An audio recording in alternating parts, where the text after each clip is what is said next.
Light for the mind, fire for the heart.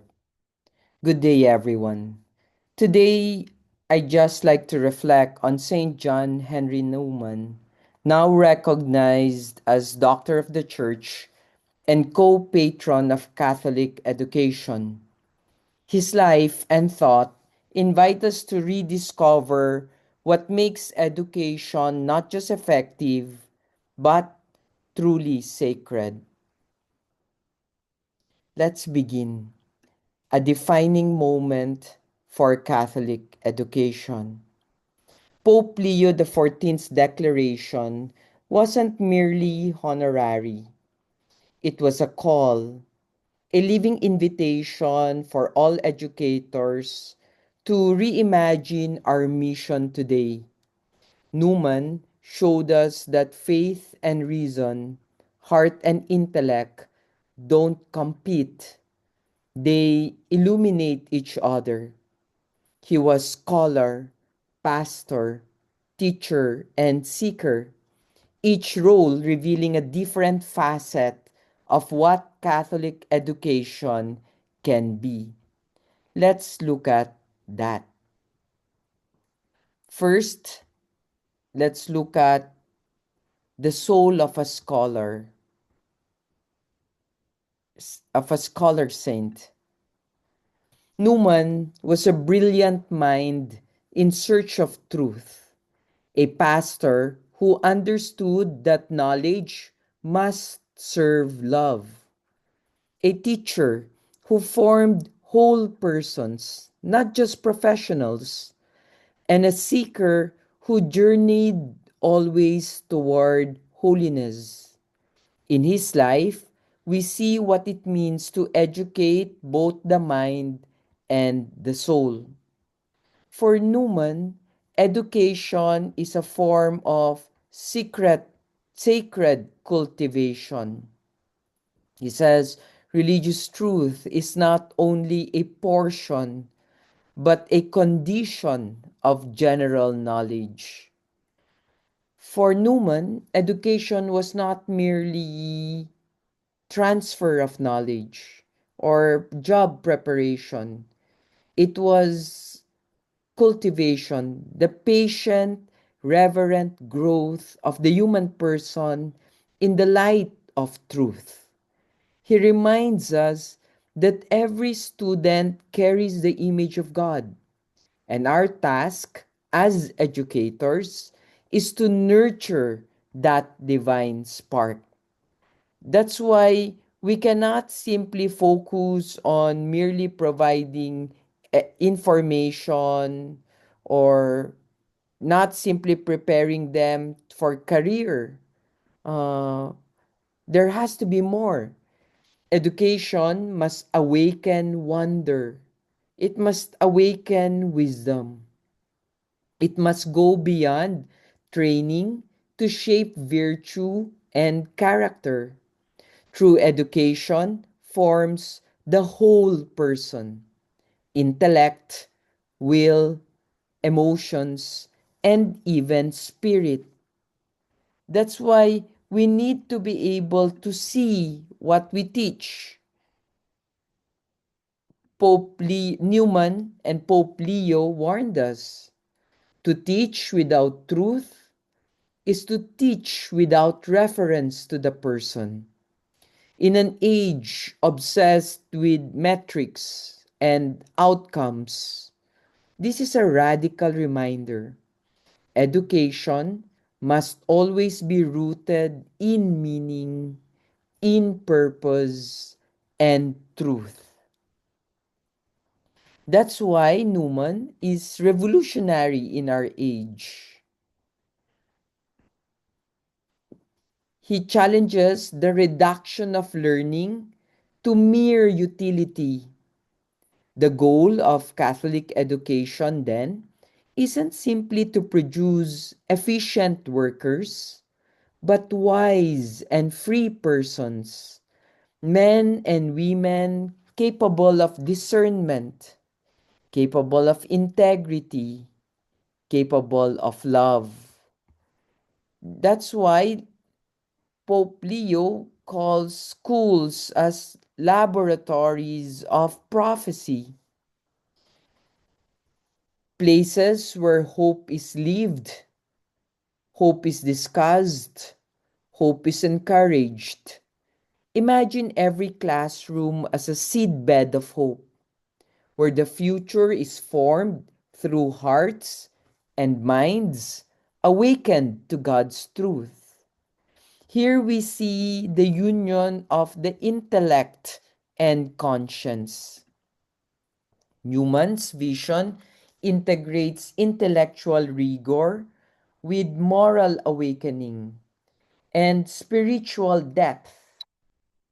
He reminds us the mind must serve the conscience, and knowledge must be joined to wisdom. Without that union, education is incomplete. And that is interesting, especially now, where we live in a time of profound uncertainty. Today, we face new challenges: technology transforming thought, truth becoming fragmented, and wonder often lost to destruction. Newman's example gives us a way forward, not retreat, but renewal, which means engagement that is rooted in truth. Here we see education as a pilgrimage. Education begins in curiosity, yes, but it's guided by faith and ends in wisdom. Newman calls us to see learning not as a transaction, but learning as a sacred pilgrimage, a journey of the whole person toward truth, goodness, and beauty. And here we see a gift and a challenge.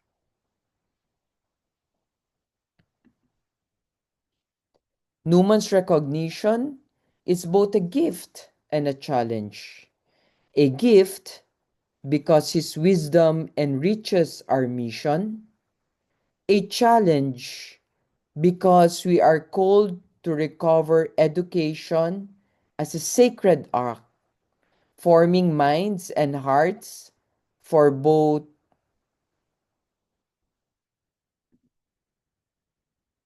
time and eternity. And here we recover the sacred in education. We must form hearts and minds together. Teach not only what is true, but why it matters. Create communities where encounter happens, where intellect meets charity, and learning leads to love. Here we see why Newman speaks of something more, no? Uh, where intellect meets charity and success leads to sanctity. We see one of the key statements of Newman that almost cost him his red hat. To live is to change, and to be perfect is to have changed often. True, true growth, both educational and spiritual, requires transformation. The student, and indeed the teacher, we ourselves, must be willing to change and constantly change. And this is where we also see the invitation of Pope Leo to keep on changing. His gesture, Pope Leo, reminds us to keep seeking truth, keep forming the Spirit, and keep shining as beacons of hope. Education, as its best, forms people who are always growing, and growing toward truth, growing towards love. And here we see stars in a darkened world. In an age of confusion, in an age of fragmentation, Catholic schools are called to be stars, shining in darkness, keeping hope alive. Here, truth is spoken, beauty is celebrated, and goodness is lived. That's why we need to see the path forward.